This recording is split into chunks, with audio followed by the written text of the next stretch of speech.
कैसे हैं आप सभी लोग। आई होप आप सभी बहुत बढ़िया होंगे। मैं के आर सैनी के आर एजुकेशन पे आप सभी का स्वागत करता हूं। दोस्तों यहाँ पे जो है अपने एनपीएस को लेके एक बहुत बड़ा अपडेट आ रहा है। गवर्नमेंट जो है सेंट्रल गवर्नमेंट कर्मचारियों की यहाँ पे जो एनपीएस है आप सभी को पता है अभी न्यू पेंशन स्कीम में 2004 के बाद में जो भी एम्प्लॉय यहाँ पे जॉब लग रहे हैं वो यहाँ पे एनपीएस के अंतर्गत आएंगे, न्यू पेंशन स्कीम के अंतर्गत वो आएंगे। तो पेंशन यहाँ पे दो टाइप की होती है, एनपीएस और ओपीएस है। तो दोस्तों ओपीएस जो थी वो पहले जो 2004 से पहले जो एम्प्लॉय लगते थे जॉब पे उनको यहाँ पे ओपीएस दी जाती है, और 2004 के बाद में जो लग रहे हैं उनको एनपीएस दी जाती है। अब एनपीएस में होता क्या है दोस्तों, एनपीएस में अपने यहाँ पे आपका जो बेसिक प्लस डी रहेगा उसका 10% आपके एनपीएस अकाउंट में एक अलग से एक अकाउंट ओपन होगा आपका, जो एनपीएस अकाउंट होगा। आप सभी ने फॉर्म भी डाला होगा, अभी भरा भी होगा, जब आप ज्वाइनिंग किया आपने तो एनपीएस का फॉर्म आपने अलग से भरा होगा। तो बेसिक प्लस डीए का जो है 10% आपका यहाँ से सरकार हर महीने काटेगी, और 14% यानी 14% जो है यहाँ पे गवर्नमेंट कंट्रीब्यूशन देगी। कहने का मतलब आपके जो एनपीएस अकाउंट होगा उसमें 10% तो आपका जो कटा और 14% जो है गवर्नमेंट जो देगी, यानी कि 24% बेसिक प्लस डीए का 24% यहाँ पे आपके एनपीएस अकाउंट में हर महीने ऐड होता जाएगा।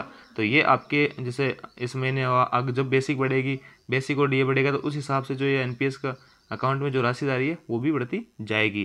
क्योंकि दोस्तों यहाँ पे आप समझ रहे होंगे कि बेसिक प्लस डीए का ओनली आपका 10% कटेगा। जितनी आपकी बेसिक होगी उतना ही आपका एनपीएस का जो ये कॉन्ट्रीब्यूशन है 10% ही बढ़ता जाएगा, और 14% जो है गवर्नमेंट जितना ही बनेगी वो देगी। इस प्रकार 24% जो है हर महीने आपके अकाउंट में ऐड होता जाएगा एनपीएस अकाउंट में। अब जब आपका रिटायरमेंट होगा तो ये एनपीएस की जो राशि है वो कैसे मिलेगी। अब मान लेते हैं कि एनपीएस अकाउंट में आपके जो है 100 रुपये, एक तरह से सपोज दैट 100 रुपये इकट्ठे हो जाते हैं आपके रिटायरमेंट तक, तो आपको जो है यहाँ पे ओनली 60 रुपये कैश मिलेंगे। मतलब ये जो 60% है आपकी राशि का, जो भी आपकी राशि यहाँ पे कट के डिडक्शन हो गया ये जुड़ रही है 24% हो गए, वो आपके रिटायरमेंट पे आपको 60% पैसा तो यहाँ पे कैश मिल जाएगा।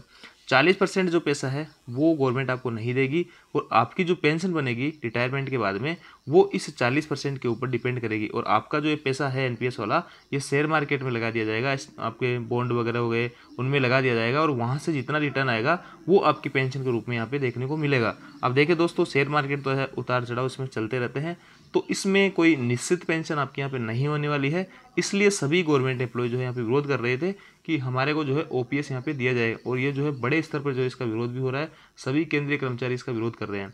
और हालांकि अभी कुछ स्टेट में जो है यहाँ पे ओपीएस लागू कर दी गई है और चुनाव आने वाले हैं, तो इसलिए सेंट्रल गवर्नमेंट जो है उस पर कहीं ना कहीं थोड़ा सा दबाव है कि जो है केंद्रीय कर्मचारियों को यहाँ पे राजी करने के लिए एनपीएस या तो ओपीएस दी जाए, या फिर जो है एनपीएस या ओपीएस के बीच में से कोई एक तीसरा जो है एक ऐसा कोई मध्यम निकाल के लाए, जिससे कि यहाँ पे रेलवे कर्मचारी या जो भी केंद्रीय कर्मचारी है उनकी नाराज़गी को दूर किया जा सके। तो इसी प्रकार यहाँ पे निर्मला सीतारमण जी जो है वित्त मंत्री, उन्होंने एक समिति का गठन किया था एनपीएस को लेके।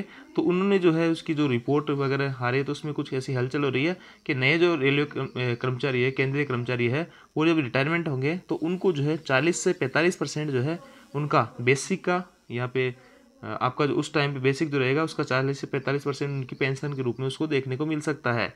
अब देख लेते हैं दोस्तों, ये जो है अखबार में काफ़ी सारी न्यूज़ आ रही है अलग अलग अखबार में, तो उसको अपन देख लेते हैं इसमें क्या कुछ है, और केंद्र सरकार जो है क्या चेंजेस यहाँ पे करने वाली है। यहाँ पे लिखा है केंद्र सरकार अपने कर्मचारियों को न्यूनतम पेंशन अंतिम वेतन का 40 से 45% तक रखने पर विचार कर रही है। यानी कि आपका जो बेसिक रहेगा उसका 40% या 45% के बीच में जो है आपकी यहाँ पे पेंशन हो जाएगी। जबकि दोस्तों एनपीएस में ऐसा कुछ भी नहीं था। एनपीएस में आपका 40% जो पैसा बचा था वो शेयर मार्केट में लगेगा, उसका जो रिटर्न बनेगा वो आपको मिलता था।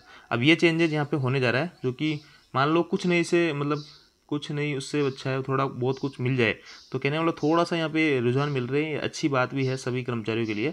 और दोस्तों यहाँ पे आगे देखते हैं अपन, कई राज्यों की तरफ से ओल्ड पेंशन स्कीम लागू करने की घोषणा के बाद केंद्र पर भी इसे अपनाने का दबाव पड़ा है। तो स्वाभाविक सी बात है, जैसे कि अपने राजस्थान ने, छत्तीसगढ़ ने, कई सारी जगह ने यहाँ पे जो है आपके हिमाचल प्रदेश हो गया, पंजाब हो गया, झारखंड हो गया, इन सभी लोग जो स्टेट है इन्होंने ओपीएस लागू कर दी है।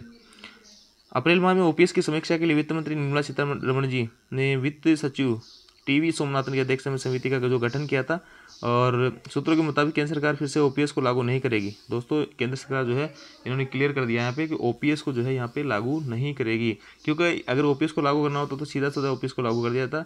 ये तीसरा जो है कोई ना कोई यहाँ पे माध्यम निकालने की कोशिश कर रहे हैं। इन दोनों के बीच का कोई रास्ता यहाँ पे केंद्र सरकार निकालना चाह रही है एनपीएस और ओपीएस के बीच में। अंतिम वेतन का अधिकतम 45% तक न्यूनतम वेतन पेंशन के रूप में मिल सकता है, और ओपीएस के तहत न्यूनतम पेंशन अंतिम वेतन का 50% मिलता है। देखो दोस्तों, ओल्ड पेंशन जो स्कीम थी उसमें आपका जो लास्ट बेसिक होता था, यानी कि आप जो रिटायरमेंट होते थे उस महीने मान लेते हैं कि आपका बेसिक जो है 1 लाख था, तो आपको जो ओपीएस के अंदर पेंशन मिलती थी वो मिलती थी यहाँ पे 50,000, यानी 50,000 प्लस डीए, यानी आपका जो बेसिक था उसका 50% प्लस डीए यहाँ पे मिलता था। जबकि यहाँ पे जो है आपको 45%, मैक्सिमम 45% देखने को मिल सकता है। 2004 में ओपीएस को समाप्त कर नेशनल पेंशन स्कीम को लागू कर दिया गया था, जिसमें एनपीएस की राशि को बाजार में निवेश किया जाता है। जैसा कि मैंने अभी आपको बताया है, उसका जो रिटर्न मिलेगा उसके आधार पर आपको यहाँ पे पेंशन आती थी। सूत्रों के मुताबिक वित्त मंत्रालय ऐसा रास्ता अपनाना चाहता है जिसके तहत पेंशन का भार सरकार पर कम से कम पड़े, इसलिए अंतिम वेतन का 40% भी हो सकता है, लेकिन उसे महंगाई भत्ते से लिंक नहीं किया जाएगा। ये फिर यहाँ पे जो है गलत बात हो जाती है दोस्तों। यहाँ पे आपको यानी एक फिक्स आपकी राशि कर दी जाएगी कि आप जो है यहाँ पे 1 लाख बेसिक के ऊपर जब रिटायरमेंट होते हैं आप, तो आपका 1 लाख बेसिक होता है, आपको जो है यहाँ पे 40% अगर पेंशन दी जाती है, जो सरकार रास्ता निकालना चाह रही है, तो 40,000 आपको यहाँ पे हर महीने पेंशन मिलेगी। अब जैसे जैसे डीए बढ़ता है दोस्तों, तो आपको यहाँ पे डीए नहीं मिलेगा, बढ़ा हुआ जो महंगाई भत्ता है वो नहीं मिलेगा। यहाँ पे ओनली आपको जो 40,000 फिक्स ही मिलेंगे, जब तक आप रिटायरमेंट के बाद में जितने भी साल तक आप जियोगे तो 40,000 आपको यहाँ पे फिक्स मिलने वाले हैं। जबकि ओपीएस में ऐसा होता था कि आपको 50% तो आपका बेसिक का मिलता ही मिलता था, और डीए जो बढ़ता था दोस्तों हर 6 महीने में, वो आप उस पर बढ़ता जाता था। यानी कि आप जो है मान लेते हैं कि 1 लाख रुपये की बेसिक के साथ आप रिटायरमेंट होते हैं ओपीएस के अंदर, तो बेसिक का 50% यानी 50,000 तो आपका बेसिक रहने वाला है, और इस पर जो भी डीए लगेगा वो डीए के हिसाब से ये बढ़ता जाएगा। जबकि ये जो गवर्नमेंट ये पॉलिसी लाने जा रही है, तीसरा जो रास्ता लाने जा रही है, इसके अंदर आपको बेसिक का 40 या 45% फिक्स कर देगी, और वही आपको जो है यहाँ पे मिलता रहेगा। तो यहाँ पे आपको महंगाई भत्ता नहीं दिया जाएगा, तो इसमें कोई विशेष फायदा यहाँ पे आपको नहीं होने वाला है।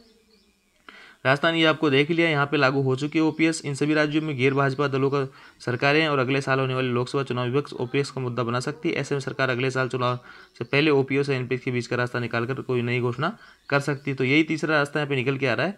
और भी देखिए अलग अलग अखबारों में यही है, सारा कुछ सेम ही है, इसमें यही कहानी है कि 40 से 45% जो है आपका यहाँ पे बेसिक का 40 से 45% आपको पेंशन के रूप में देखने को मिल सकता है। और जैसा कि मैंने आपको बताया था अभी, ओल्ड पेंशन स्कीम में सरकार कर्मचारी के अंतिम वेतन का 50% पेंशन गारंटी देती थी, जबकि ऐसा एनपीएस में नहीं है।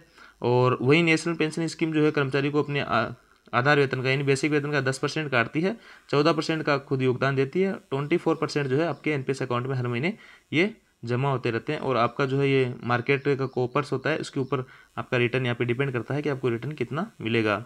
यही बहुत सारी खबरें यहाँ पे आ रही है। संसद ने दिया आश्वासन, संसद ने जो है 24 मार्च को फाइनेंस बिल पेश करने के दौरान वित्त मंत्री निर्मला सीतारमण जी ने जो वही है सारी कुछ कमेटी वगैरह का गठन किया, और ये 40-45% आपको यहाँ पे बेसिक का वो पेंशन के रूप में देखने को मिल सकता है। केंद्रीय कर्मचारियों को मिल सकती है 45% न्यूनतम पेंशन। तो सारे अखबारों में जो है यही है। और यहाँ देख लीजिए दोनों पेंशन स्कीम में क्या अंतर है। ये आपकी एनपीएस अकाउंट है, वही 10% आपके बेसिक प्लस डीए का कटेगा, 14% गवर्नमेंट देगी, और मार्केट पे डिपेंड करेगा आपका रिटर्न जो है कितना मिलेगा इसमें। जबकि ओपीएस में जो है यहाँ पे आपका रिटायरमेंट से पहले आखिरी सैलरी का 50% आपको यहाँ पे फिक्स मिलता था, और उस पर बेसिक आपको जो 50% मिलता था उस पर डीए भी लग के मिलता था।